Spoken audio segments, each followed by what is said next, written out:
গণিত নবম দশম শ্রেণী অনুশীলনী 16-2 8 নম্বর অঙ্ক।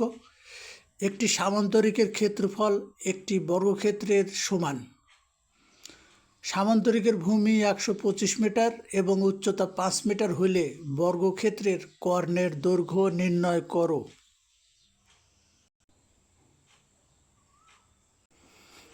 এর সমাধান আমরা মনে করি ABCD একটি সামান্তরিক এবং EFGH একটি বর্গ।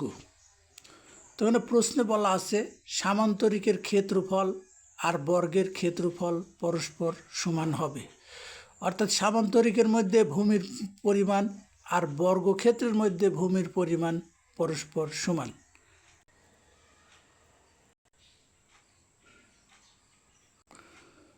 দেওয়া আছে প্রশ্নে সামান্তরিকের ভূমি BC সমান 125 মিটার এবং উচ্চতা PC সমান 5 মিটার।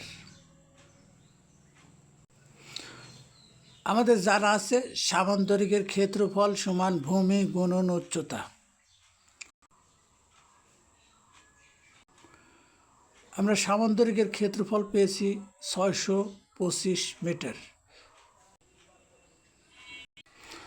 যেহেতু প্রশ্নে বলা হয়েছে সামান্তরিকের ক্ষেত্রফল বর্গক্ষেত্রের ক্ষেত্রফলের সমান হবে, সুতরাং সামান্তরিকের ক্ষেত্রফল যদি 625 হয়, EFGH বর্গক্ষেত্র তার ক্ষেত্রফলও 625 বর্গ মিটার হবে।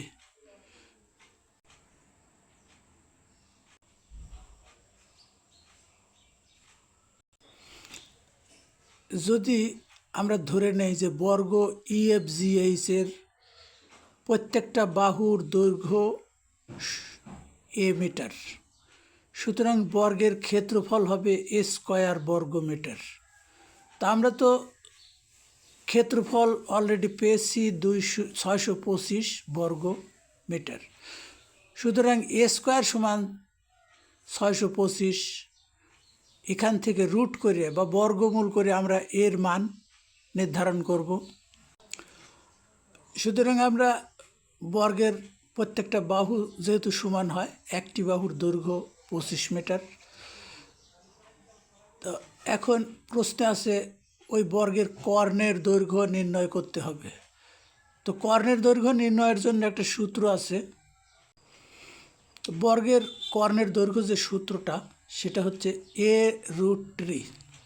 A√2, অর্থাৎ এ মান আমরা পেয়েছি 25 গুণন √2।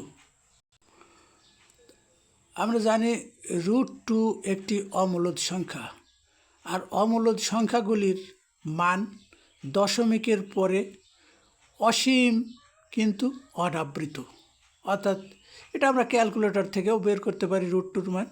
এবার আমরা বর্গের কর্ণের যেটা দৈর্ঘ্য গুণ করার পর পেলাম 35.35 এত মিটার প্রায়। প্রশ্নে আমাদের বর্গের কর্ণের দৈর্ঘ্য নির্ণয় করতে বলা হয়েছিল। তা আমরা জানি বর্গের কর্ণ দুইটি সবসময় সমান হয়, পরস্পর সমান হয়, কিন্তু সামান্তরিকের কর্ণ কখনোই সমান হয় না, একটি আর একটি অপেক্ষা একটু ছোট বা একটু বড় হবেই। সেক্ষেত্রে বর্গের কর্ণ দুইটি সবসময় সমান হয়। এই কারণে যে কোনো একটি কর্ণ দৈর্ঘ্য নির্ণয় করলেই আমরা দুইটি কর্ণের দৈর্ঘ্য পেয়ে যাই। সুতরাং একটি বর্গের কর্ণর দৈর্ঘ্য আমরা ধরে নিলাম APH বা EG। এর উত্তরটা পেয়েছি 35.35 মিটার।